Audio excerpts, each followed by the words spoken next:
It's deafening and it's the din drivers on the Victoria line have to put up with for 8 hours a day.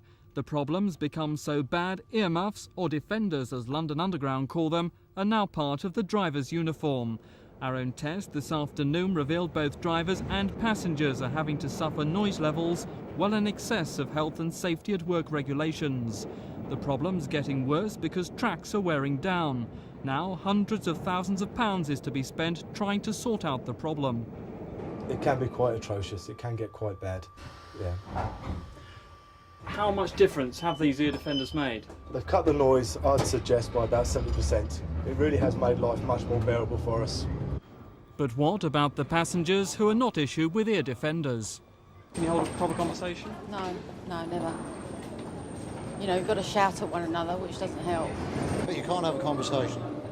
It's quite satisfactory. I can sleep through almost anything. Most of the noise is generated by the wheels on the steel rails, and as the years have gone on, we've got some corrugations on the rail head, which is tending to increase the noise level.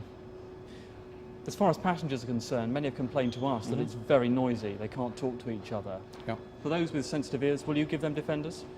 They are not on the train long enough to do any hearing damage at all. What we're trying to do, and we're going to start in a month or so, is to try and eliminate, or reduce at least, the main cause of the problem, which is the wheel rail noise. London Underground say passengers are not at risk because they don't have to put up with these deafening bouts of noise for long periods of time. But anybody who is concerned had better get a pair of these or a pair of these.